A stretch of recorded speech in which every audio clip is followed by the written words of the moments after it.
Naqshi inqilobi orqali mustaqil bo'lgan bir kichik millat. Avtori Tarim o'g'li. Men oldingi Tibetliklarning milliy mustaqillik harakatidan Uyg'urlarga nazar degan temadagi maqolada Tibetliklarning milliy mustaqillik harakatlari uchun foydali omillar bilan foydasiz omillarni hamda Tibetliklarning aşı yo'lda qilgan tayyorliqlari bilan ko'rsatayotgan tirishchanliklarini bayon qilib o'tdim.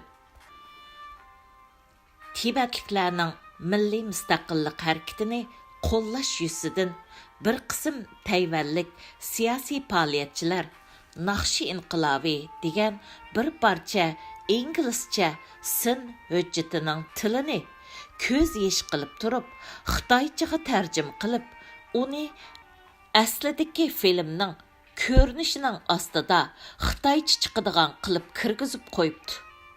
Bu videoni bu yerdan ko'ra olasiz. Mushuningga o'xshab ketadigan inglizcha hujjatlik filmlar torlarda nayt ko'p bo'lib, yuqoridagisi shularning faqat birsidan iborat. Men Uyg'urlarning taqdiriga bo'libmi, buningdan keyingi taqdiriga ko'ngil biladigan vatandoshlarga bu videoni cho'qim bir qatim ko'rib chiqishini tavsiya qilaman. Naqshi inqilobi Estoniya, Latviya va Livaniyadan iborat 3 davlat 1987-yildan 1991-yilgacha elib borgan Sovet mustamlikchilarining changalidan qutulish uchun elib borgan bir maydon inqilob. Estoniyalik kishilik huquq faoliyatchisi va san'atkor Haynes Wok Naqshi inqilobi deb bir naqsha ijod qilgan bo'lib, bu naqsha e'lon qilinib bir hafta o'tganda, ya'ni 1988-yil 10 va 11-iyun kunlari necha 10 ming kishi ko'chaga chiqib namoyish qilib, ashu naqshini aytib, butun dunyoni zilzilga keltirib o'tgan. Meningcha, bu filmni ko'rgan har bir Uyg'urning yuragi titirmay, ko'zi namlashmay qolmaydi. Sovetliklar besib olgan 100 yildak vaqt ichida Estoniyaliklar nüfusining 25% o'ltirilibdi.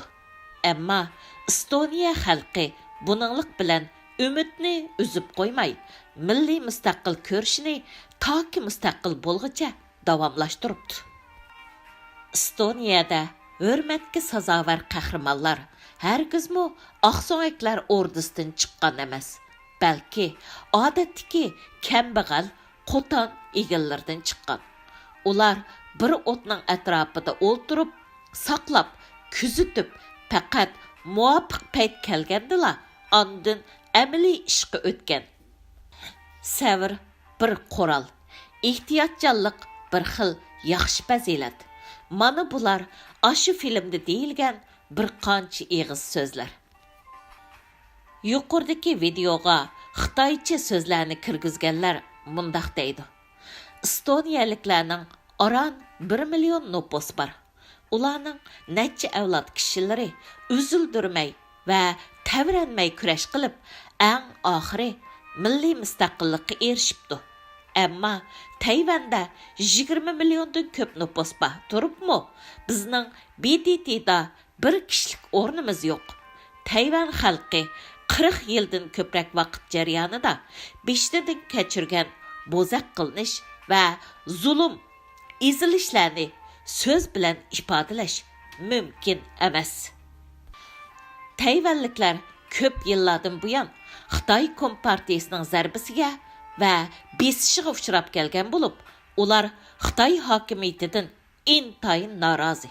Shunlashqa ular Xitoy Kompartiyasining og'dirilishini to'limi istaydi.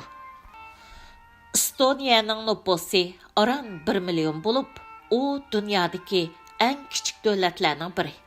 Rossiya ularni besib olganda, ular hech qanday qarshilik ko'rsatish kuchiga ega bo'lmagan. Rossiya besib olib bir asr o'tgandan keyinmi ularda faqat birli qurol qolgan. Naqshi aytish. Ularning milliy naqshisi bilan milliy naqshi ovozi Estoniya xalqining o'rtaq milliy irodasining simvoliga aylangan. Ular naqshi orqali milliy ruhini uyg'otib va urg'utib, milliy mustaqillikdan ayrilib qolishdan kelib chiqqan azob uqubatlarni izhorlagan. Ular naqshi orqali kichik bolalarning yig'ilishiga o'xshash qayta-qaytalab o'zidek bir millatning mavjudligini o'zlariga bildirib turgan. Estoniya, Latviya va Litvaniyadan iborat 3 davlatning xalqini Sovet ittifoqidan mustaqil bo'lishga chaqirish uchun 1989-yili 23-avgust kuni Baltiq yo'li degan nomda bir cho'ng namoyish o'tkazadi. Bu namoyishda yuqoridagi 3 davlatning xalqi bir qur bo'lib, qo'l tutishib, tizilib, bir 600 kilometr uzunlikdagi odam zanjirini vujudga keltirdi. Bu zanjir Estoniyaning Tallinn shahridan boshlanib, Latviyaning Riga shahridan o'tib, Litvaniyaning Vilnius shahriga tutishidi. Shu chog'dagi manzarlarni to'r batlardan ko'plab topqili bo'ladigan bo'lib, u manzarlarni ko'rgan har qanday odam cho'nqur ta'sirlanmay qolmaydi. Men ashundaq rasmlardan bir qancha parchani mushu yozmaning ostiga qistirib qo'ydim. Estoniyadek faqat 1 millionli nopos bor bir kichik davlat mustaqil bo'lgan yerda Tayvandak 20 million noposi bor, Uyg'urlardek 15 million noposi bor va Tibetdek 6 million noposi bor millatlarmi cho'qib mustaqil bo'la oladi. Tibetlarning milliy mustaqillik harakati bir cho'ng inqilobning tunji urushi bo'lishi sifati bilan cho'qib g'alaba qiladi hamda cho'qib g'alaba qila oladi. Qo'shimcha Xitoy hokimiyati qanday odamlarni yuqori huquq o'rniga o'stirdi? Xitoy hokimiyatining ostida sizning bilimingiz qancha ko'p bo'lgan siri va sizning fazilatingiz qancha esil bo'lgan siri, sizning yiqilib tushish ehtimolingiz shuncha ustun bo'ladi. Agar siz bir yaxshi odam bo'lsangiz, o'lka darajalik xizmat o'rni u yoqda tursin. Siz bir noy darajalik kadrmi bo'lolmaysiz. Mundaq deyishga bo'ladi. Agar siz bir ishchi zahar, qo'li qattiq, ya'ni Shinxin Shou'la kishilar bilan bo'lgan munosabatda hiylagar va murakkab xizmat o'rnida pulga xiyonat qilib, qoida axloqni buzadigan va hammani o'z qo'liga elib, ayollarni xolgancha xorlaydigan xarakterlarga ega bo'lolmaydi ekansiz.